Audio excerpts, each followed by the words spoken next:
আসসালামু আলাইকুম ওয়া রাহমাতুল্লাহি ওয়া বারাকাতুহু। নাহমাদুহু ওয়া নুসাল্লি আলা রাসূলিহিল কারীম, আম্মা বা'দ।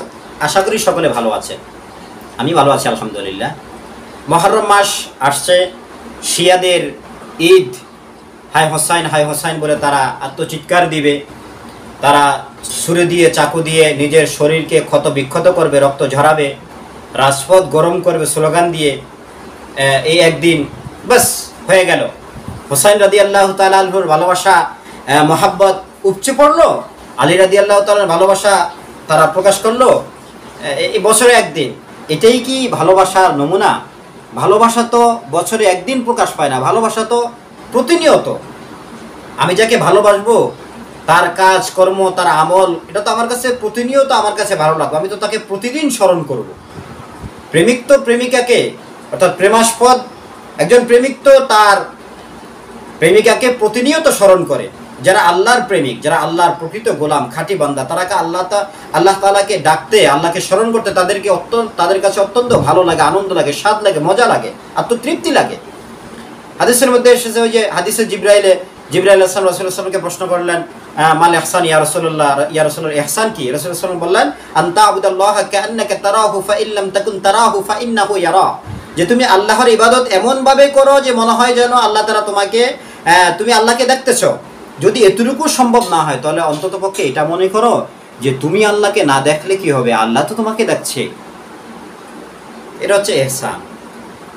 তো যারা এই কারবালা আসলে, এই যে কারবালা ট্র্যাজেডি, অর্থাৎ যারা এই মুহররম মাস আসলে হায় হোসাইন বলে আত্মচিৎকার করে, নিজেকে ক্ষত বিক্ষত করে, এরা প্রকৃতপক্ষে উম্মতে মুহাম্মদী নয়, এরা উম্মতে মুসলিমা নয়, এরা এই নবীজির উম্মত নয়। কেন?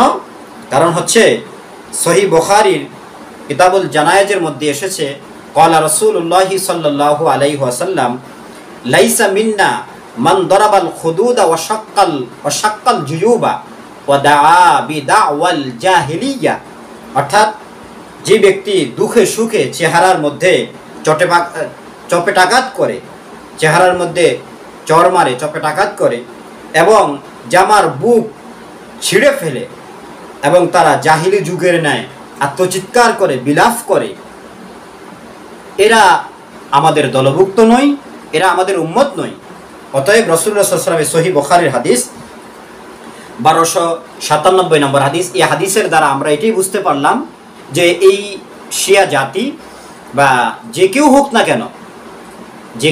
কেন, এই মুহররম মাস আসলে কারবালা ট্র্যাজেডির নামে তারা যে হোসাইনের মহাব্বত, ভালোবাসা আর প্রকাশের নামে তারা যে আত্মচিৎকার করে, গালের মধ্যে তারা যে চপেটাঘাত করে, গালের মধ্যে আঘাত করে, শরীরের মধ্যে চাকু দ্বারা, বিভিন্ন দেশীয় বিদেশি অস্ত্র দ্বারা তারা যে ক্ষতবিক্ষত করে, এটা নিতান্তই বোকামি। এটা ইসলামের গৃহীত একটি কাজ, এটা একটি নিন্দনীয় কাজ, এটা প্রশংসনীয় কোনো কাজ নয়। এটা রাসূলুল্লাহ সাল্লাল্লাহু আলাইহি ওয়াসাল্লাম নিষেধ করেছেন। এই কাজের দ্বারা তারা তো হোসেন রাদিয়াল্লাহু তাআলা আনহুর মহাব্বত প্রকাশ তাদের থেকে পাই না, বরং তারা নবীজির উম্মত থেকেই বহিষ্কৃত হয়ে গেল, বের হয়ে গেল।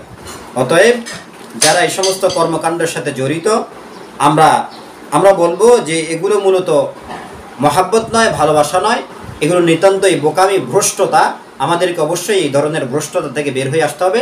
কারণ রাসূলুল্লাহ সাল্লাল্লাহু আলাইহি ওয়াসাল্লাম নিজেই বলেছেন, যারা এই ধরনের কাজ করে, মান লাইসা মিন্না মান দারাবাল খুদুদা ওয়া শাক্কাল জুয়ুবা ওয়া দাআ বিদাওয়াল জাহিলিয়া। অতএব এ ধরনের কাজ করা যাবে না। এটি একটি গর্হিত কাজ, অপছন্দনীয় কাজ। আমি মনে করি এগুলো নিতান্তই বোকামি। আল্লাহ তাআলা আমাদের সকলকে সঠিক জিনিস বুঝবার তৌফিক দান করুন। সকলে ভালো থাকবেন। আজকের জন্য এ পর্যন্তই। আসসালামু আলাইকুম রাহমাতুল্লাহি ওয়া বারাকাতুহু।